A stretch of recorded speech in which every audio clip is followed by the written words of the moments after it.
Welcome to the Lightworker podcast. I am your host, Natalie Grant. I am a lightworker, a meditation facilitator, Reiki master, and a health and wellness enthusiast who thrives on helping people. Connection is my superpower, and I just love bringing people to a space where transformation can occur. Are you looking for information on being a lightworker?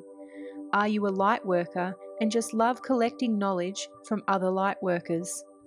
Then this is exactly where you need to be right now. Spirit has brought you here for a reason, and my hope is that this podcast will offer some new information and insights that will help you on your journey. I am here to help you connect and grow on your true path as a lightworker. Welcome back to episode 2 with Tara Hegerty from the Spirit Flow podcast. I always have so much fun when I sit with Tara and we chat all things woo. And in this second part, we discuss crystal children and parenting and her soul-led experience being a mum. We also discuss a little bit about what she shares when she's with her clients. So if you're interested in a session with her, you can connect with her. Thanks for being here. I did the work with the kids. Yeah. You've done this work in preparation. So your spirit babies prepared you for these two kids that needed the mum that already had mastered the opponent. Absolutely. Thank you, spirit babies, because then your two beautiful earthbounds, right? Exactly right. Get that mum, Goosebumps. right? Get that mum that so they can bring this stuff through. Absolutely. And what I keep getting shown is like with these children is that, when we do have a safe place for them to share, a safe place for them to be seen, a safe place for their gifts to shine without being judged upon or told, no, that isn't right, based on whatever society or conditions out there. That they really then are starting to bring in this new earth or this new shift that, or this new frequency that we're all part of, and we're already feeling it. Yeah. And we know it, we're on the precipice of it. It's already shifting. It's already happened. The shift has already happened. I feel like we're all kind of catching up to it. Yes, like I think what I'm starting to notice is I actually just need to accept it. One of the things that I've noticed in this 12 months of crazy is to sit and really deepen that understanding that it's already here. I am choosing now in my now moment to let the past go. Just let it go. None of it's real. It's all fiction. So what am I looking at right now? I'm looking at a kid that's telling me about their past life. How cool is this? And then as soon as you step into that frequency, your heart opens. Yeah. And while we're in that, we're in the new earth. So your path has gone from doing Akashic readings for people into doing business work. Yeah. It's still a predominant part in it, but there's just definitely a shift, particularly with the children, because what I'm now getting is a lot of messages through from the crystalline children. So these children that have been born 2012 onwards, and obviously the more that there's like this whole wave of them coming through, is that that they needing us to it's almost like we were talking about it earlier about the Dolores Cannon, like the 3 waves of volunteers. It's like the first wave of generations of parents around my age is that we need to do this ancestral clearing. So our purpose here is to do the ancestral clearing, clear out a lot of the karmic lines from the soul. So that's meaning, so everyone's clear, you do the ancestral clearing. That's right. You clear it. Yeah. You clear your channel, because then that then allows these kids. So it's 3 phases that they're showing me. So the parents are needing to do the clearing, so the ancestral clearing. and the karmic, as I said, like there's a bit of karmic, but there's a bit of soul karma that needs to be kind of cleared up. It's like the lower soul karma part. So that's just the past life residue that's just kind of sitting in the soul that needs to be cleared. Yeah.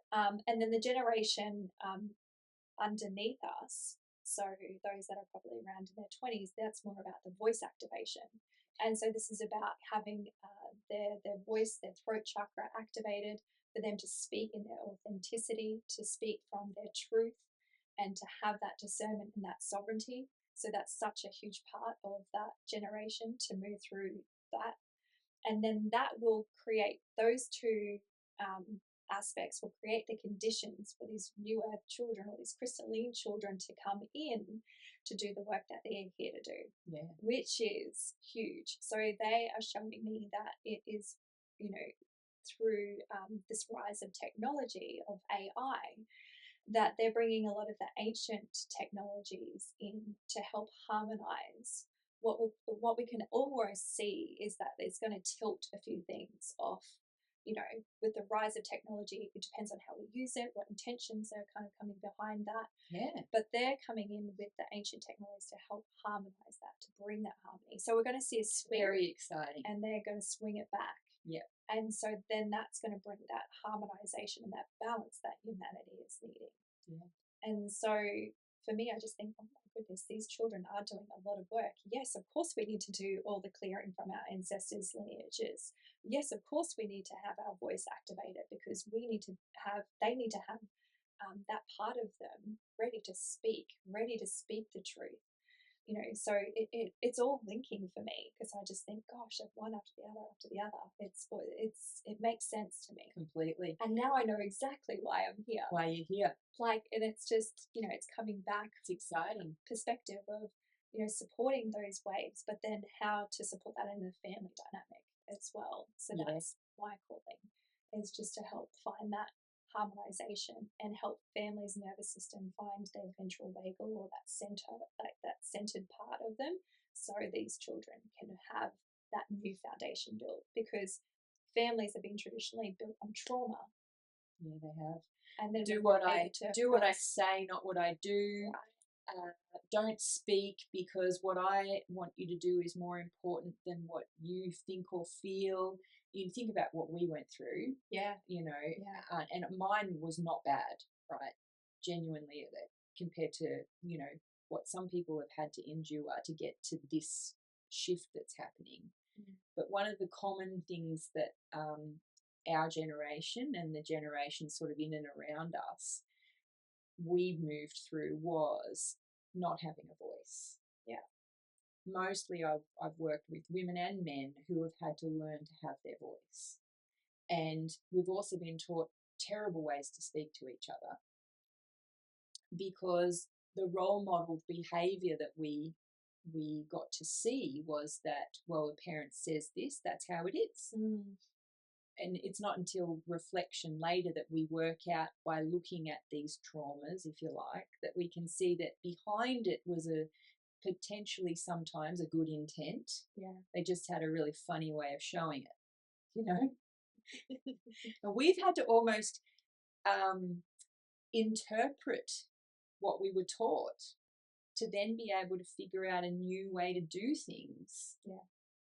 That will actually be life supporting, because we've come from a very life alienating way of being. Yeah. It has not been about stepping into your own sovereignty. And that doesn't mean that you do everything without there being boundaries. It's about finding your own edge. It's about being given the opportunity to find that edge. Mm. And these kids are having that now. Yeah, and then in a different way. Yeah, and they're needing that foundation to happen. And you're right, like when we start to look at the family dynamics of what has been and what now is being asked of now through these children, it's just like, yes, of course we need to be able to voice our feelings, to voice our needs, and to feel safe, in the environment, because this is going to be the conditions that these children get to thrive in, and to get to support this big humanity shift that's sitting behind it. And it's incredible to witness. And and know the part that we all play in this as well. Yeah. That each person that is living and breathing on the planet right now is important. Yeah. Every single one of them. Everybody has their own way of viewing their reality, of experiencing their reality, and no one way is ultimately wrong. There are just ways that will support life and ways that will alienate life. And as a collective, we've got to get to the point where we've got to choose now. What way do you want to live? You want to live in a life-supporting life, or do you want to live in a life-alienating life? Yeah. The frequency of the planet is rising. We have gone out of a collective of wanting to constantly war and constantly hurt each other and constantly, cause each other pain. And we've moved out of that into a new space of all we really want is to feel loved and be loved. And at a collective level, it feels like it's possible now. I agree. Yeah, I agree. It didn't feel possible for a very long time. You felt like the weirdo in the room. But now I can feel it. I really feel it. And I see these kids coming through, and I see the parents bending over, trying to do it the right way, And I laugh because even though they'll do it the right way, their kids are designed to pick on their faults anyway, because that's part of this needing to tidy up the karmic stuff.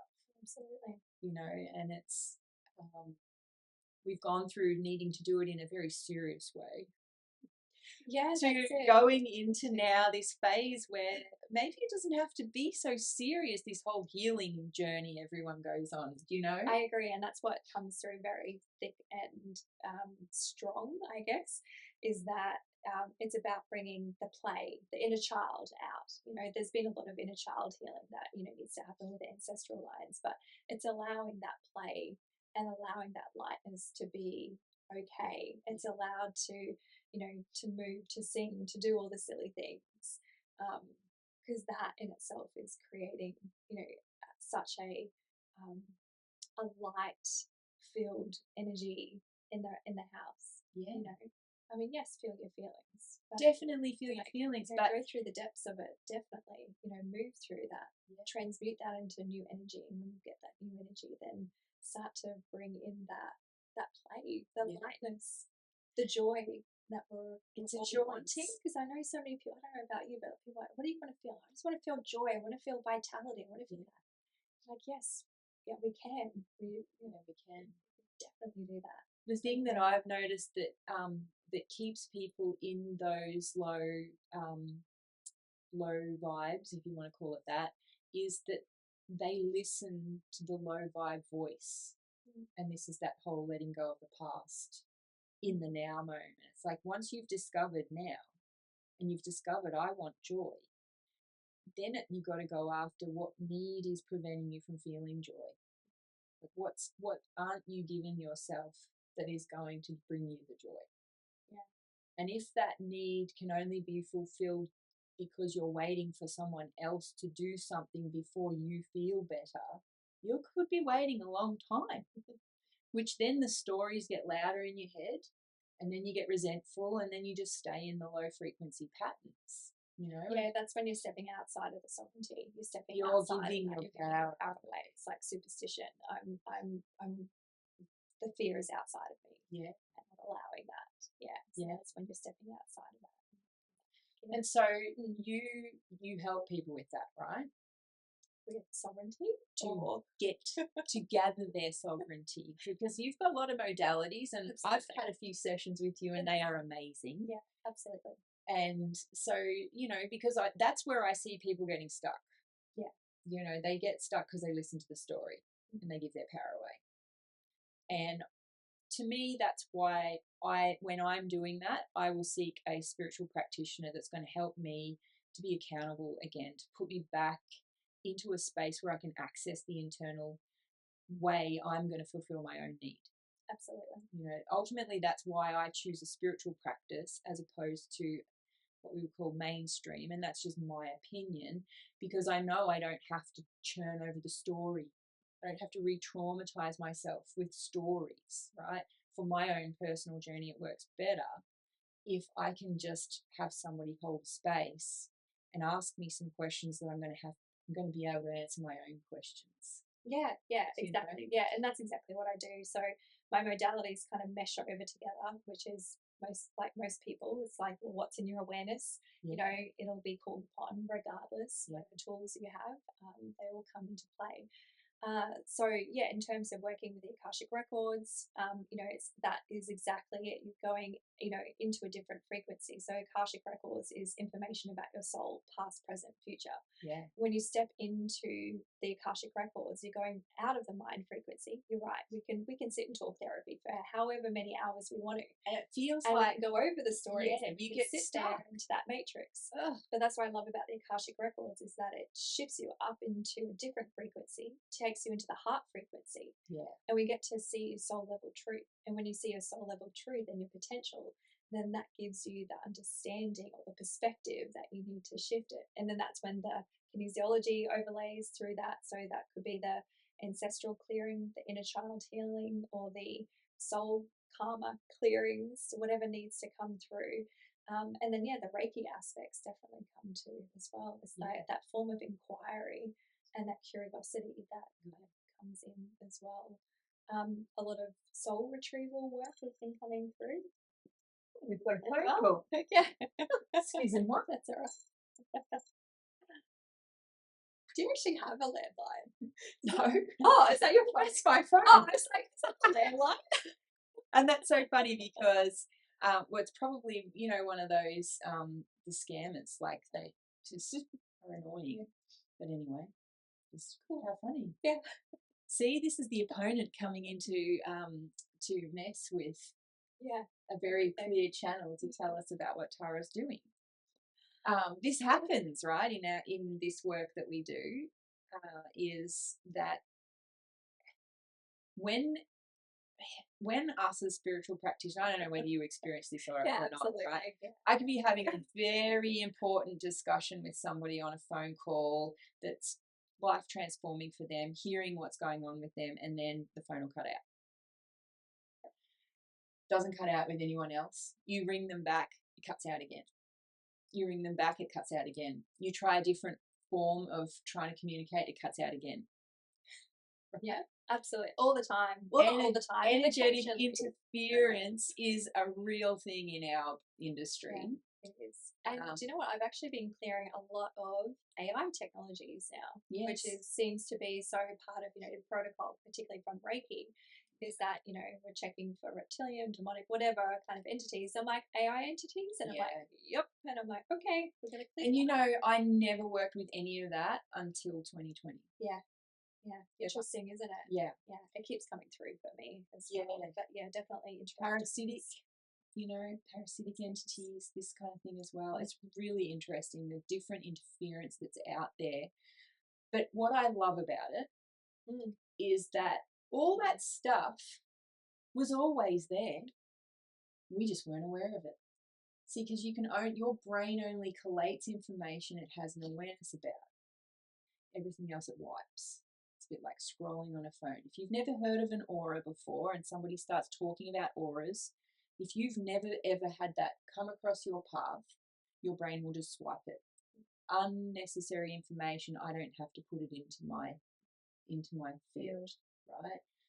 And it's not until it becomes important that you start noticing it and collating that data.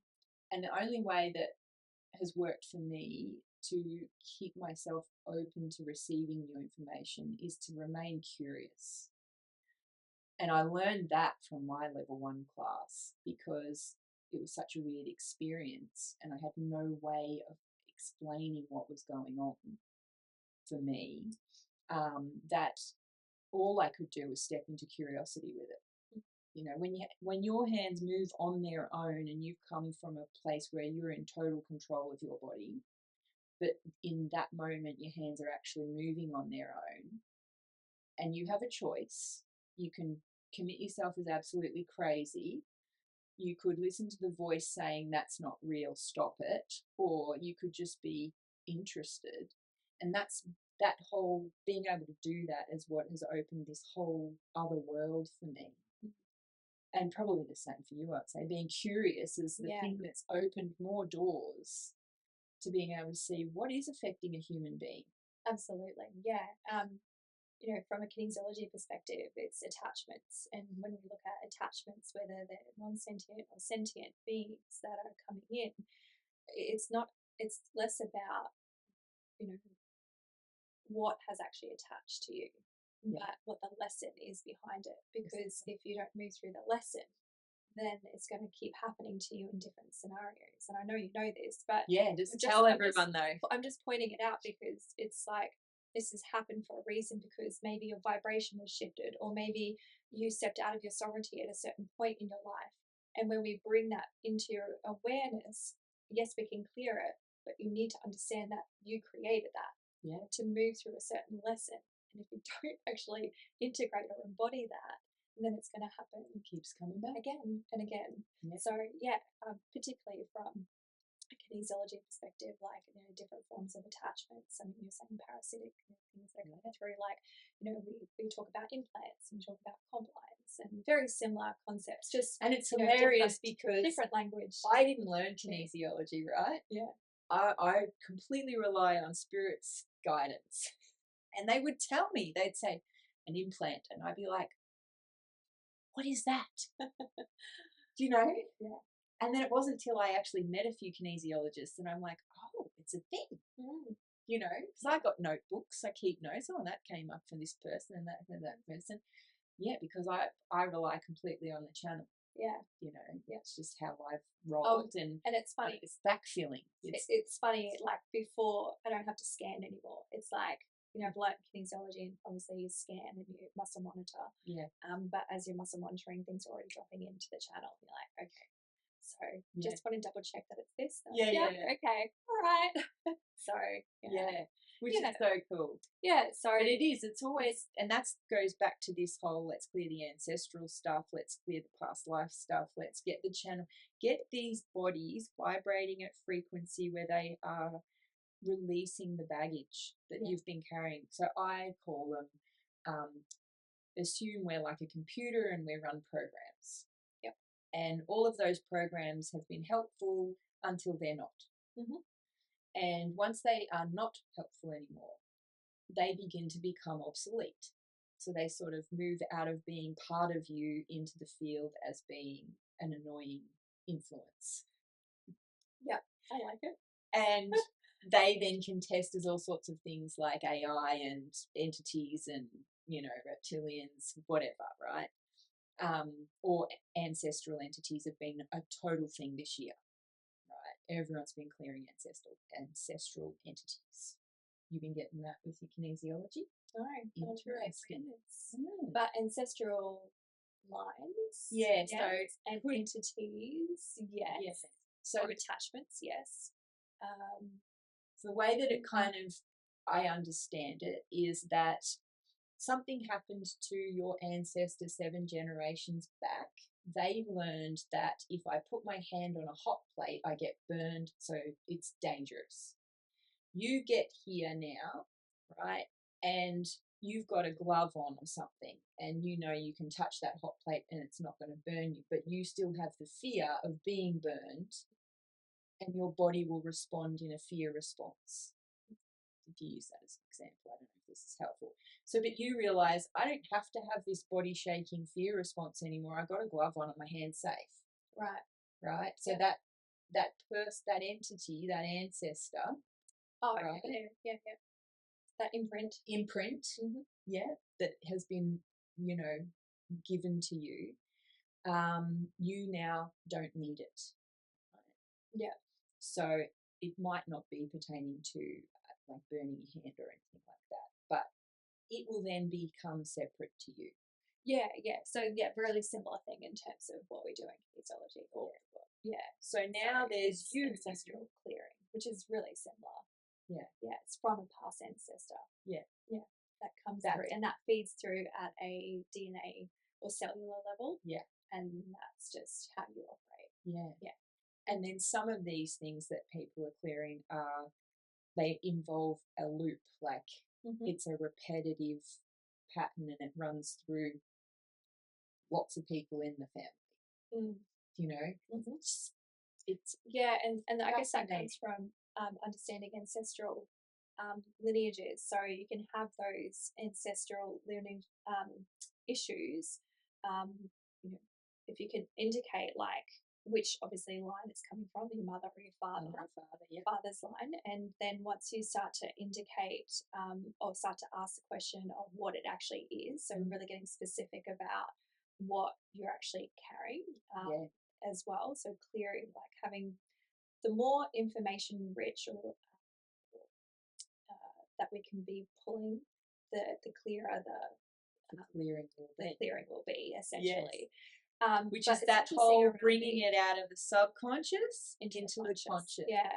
But the thing is with ancestors, it can go back for many, many, many generations. Oh God, yeah. It repeats every 4. So this is probably the looping that you're almost seeing as well. Right, okay. So you only have to check back 2 or 4 generations from my understanding of kinesiology and the work that we're doing. And I always double check as well, because I too am very skeptic. I'm like, are you sure? Like, you just got to check.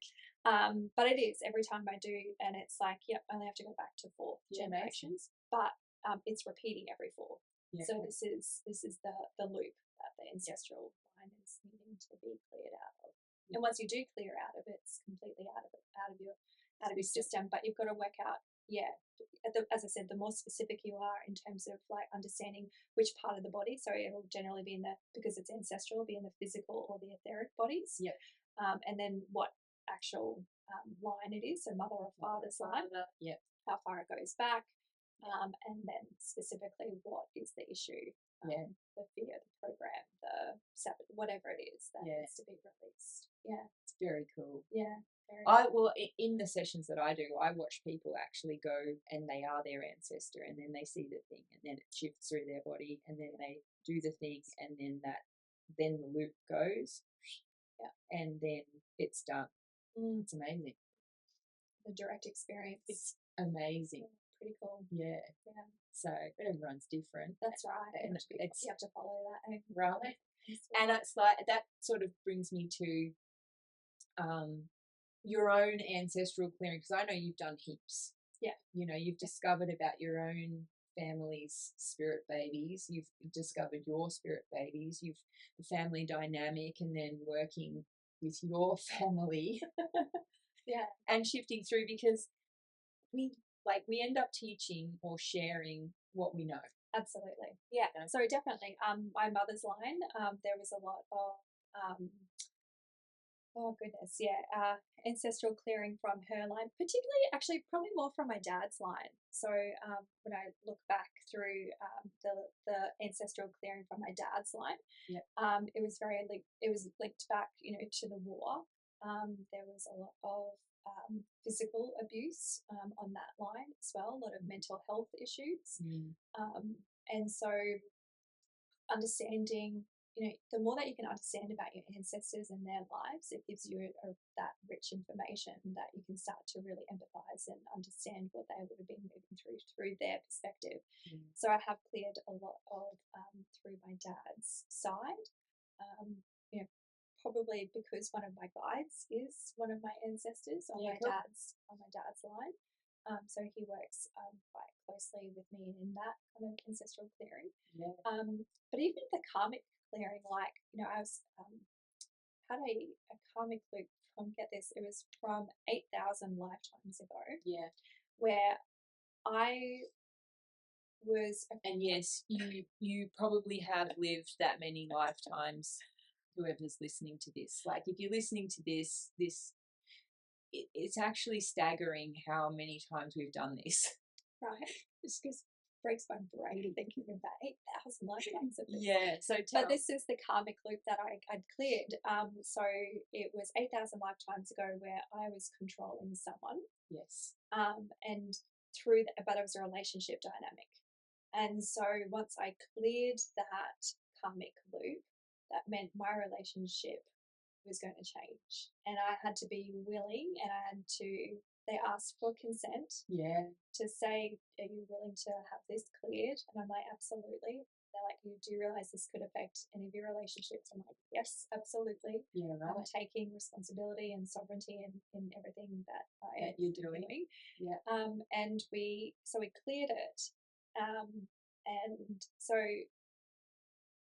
and how karma works is that it's like cause and effect. So because I was back then in 8,000 lifetimes ago, I was controlling someone.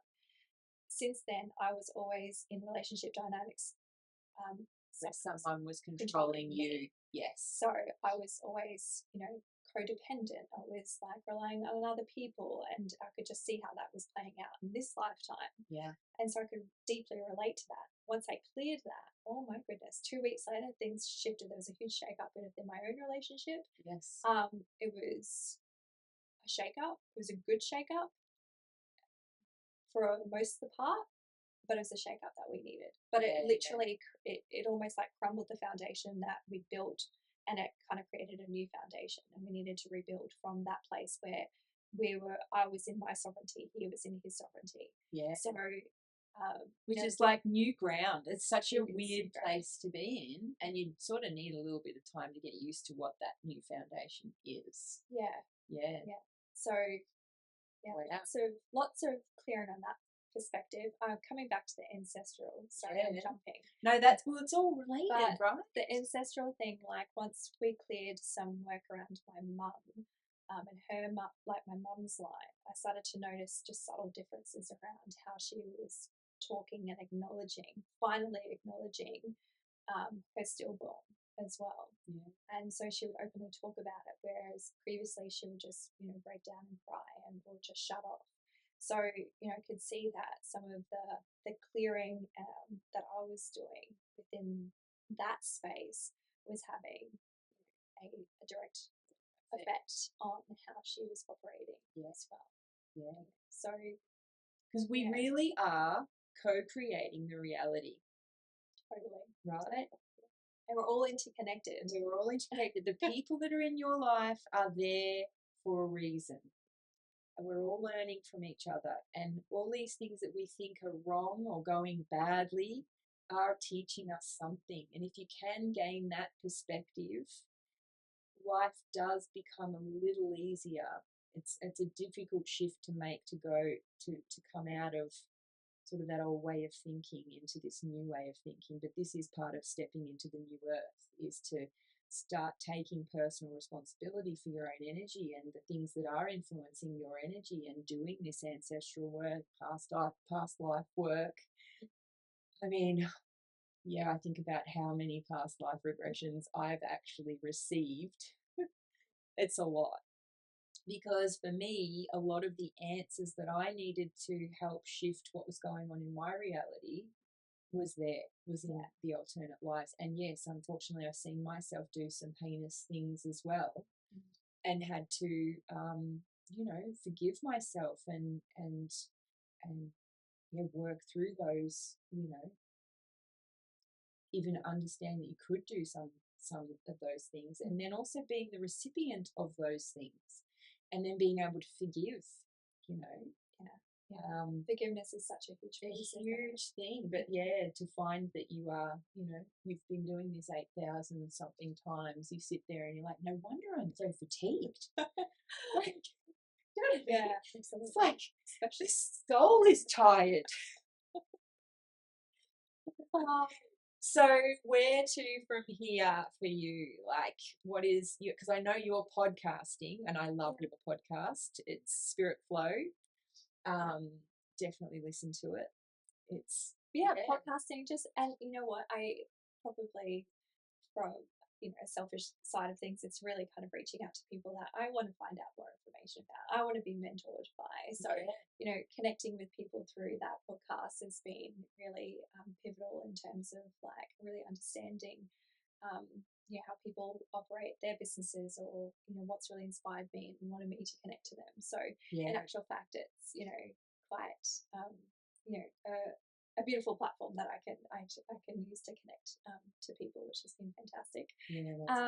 I think still working with these children and really understanding more about how to support families and the family dynamics Yeah. as well. So, when I kind of link back, a lot of my work has been with mothers, it has been with families, and it's really understanding and deepening that work and just being guided through that now as well. So, kind of excited. It kind of makes me kind of like, woohoo, like, excited for this like next chapter, because it's like, sometimes in businesses, like we kind of like not lose traction or faith, but we're just like, what am I doing this for? Like, what's the reasoning? What's the purpose? And I feel like this year's been that.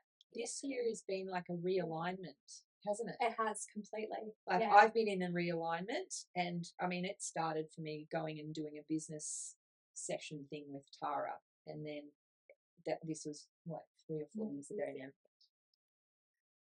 And like half the stuff that you told me in that, I'm like, how is that going to happen? It's happening. It's hilarious. Like I'm watching it happen now, and I'm giggling the whole way through it, thinking, wow, like you're right, get out of the way, go straight to the heart, here's what it is. And then all I'm doing is backfilling now. Like, it's like sitting in the possibility of it. It's like, how is that going to be it? But then being surprised, I suppose, at how it all unfolds.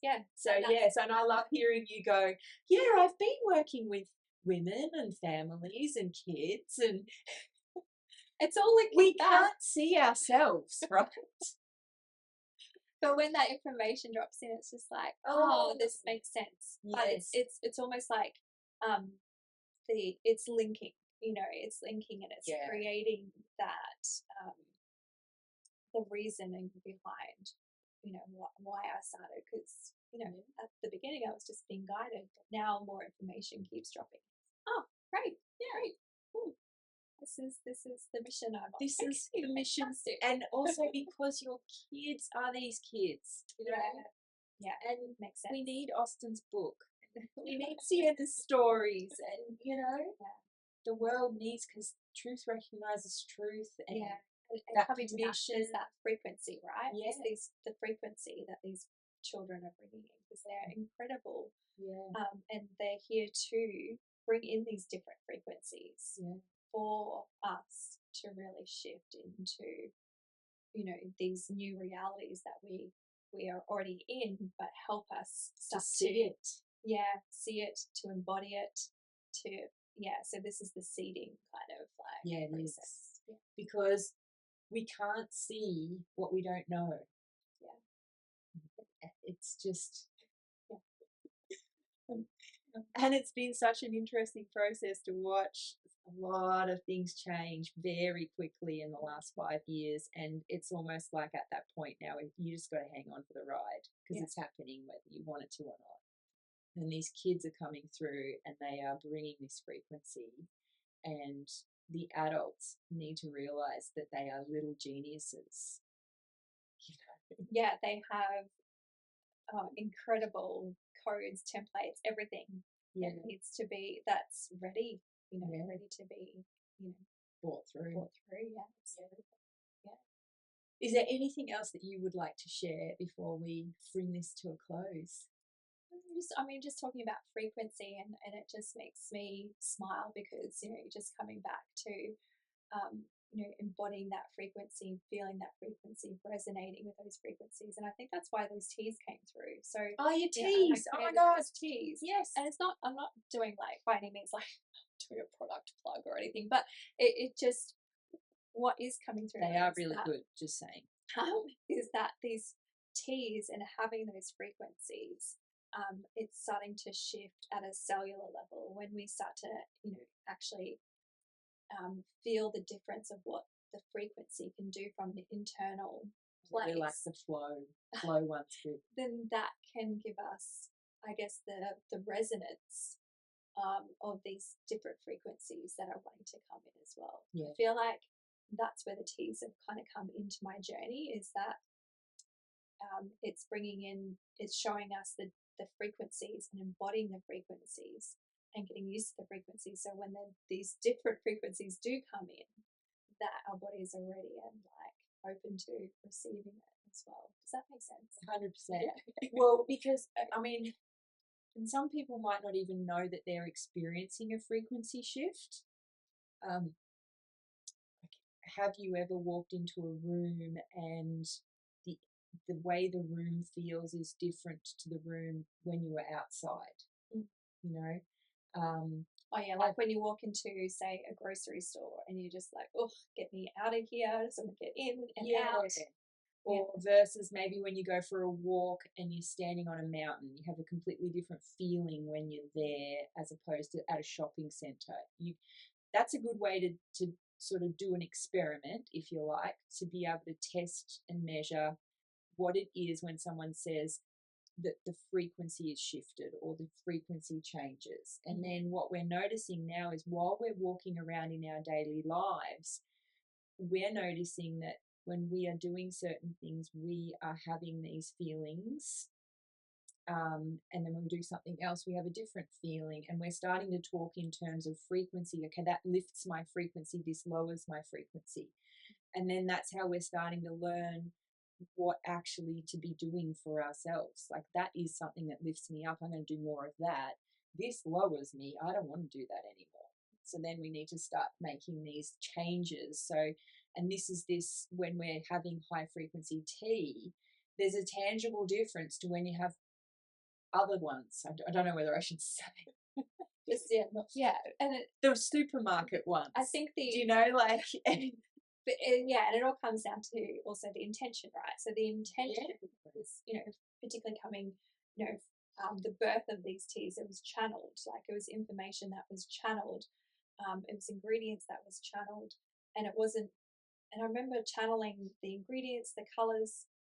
It was numbers at that time because I wasn't really attuned with frequencies. Yeah. And then sacred geometry, and then they told me to close my journal up and leave it, and I was like, really? What is this? And it wasn't until 3 months later when I did the Seishem course that it dropped in. I was like, that's what that's the numbers. That's the frequency. Okay, I can set these teas at a certain frequency, and so that helps people actually understand what flow feels like in their body, what abundance feels like in their body, what presence feels in their body. So they're actually able to sit at that frequency, embody that, experience that, and know what feels right, within there, or what feels in resonance within them on that day. Yeah.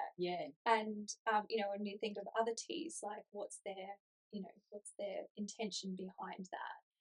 Is it is it power? Is it whatever? Sitting behind that. What are they doing to some of the plants? Are the plant consciousness being honored through that process as well? Because we're moving into now, like, and it's been people have been talking about it for a long time. Eat organic because it's high frequency food. Try and stay away from genetically modified because it actually, our body doesn't even recognize it as food, right? And it has a frequency effect on our body. And you do notice a tangible difference when you start bringing in the high frequency foods and drinks. You start feeling different yourself. And don't just believe me, try it.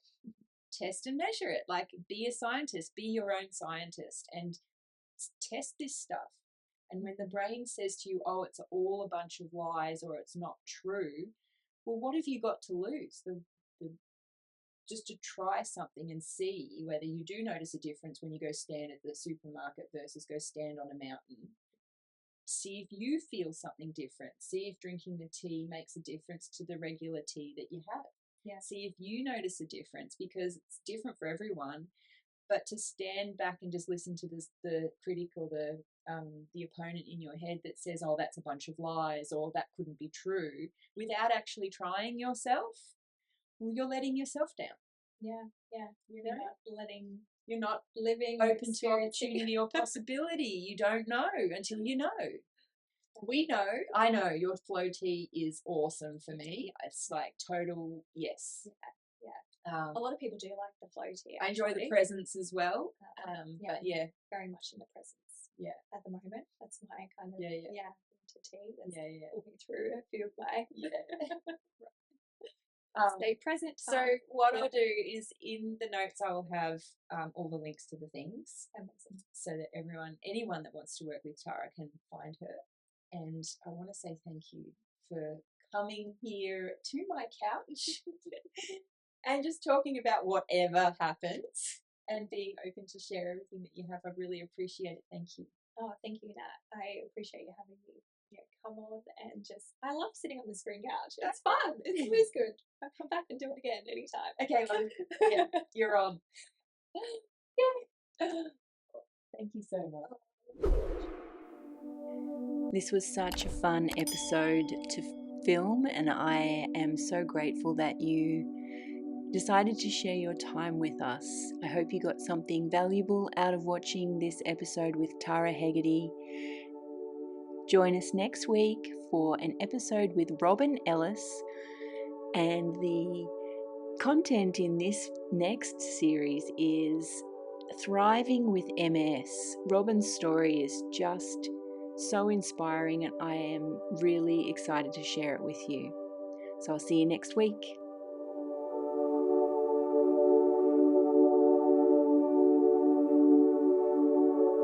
The content found within these podcasts are not intended to diagnose, treat, cure, or prevent disease. Nothing on this website is intended to diagnose, treat, or cure any physical or medical conditions. If you have any physical or medical conditions, you should seek the advice of your medical professional immediately.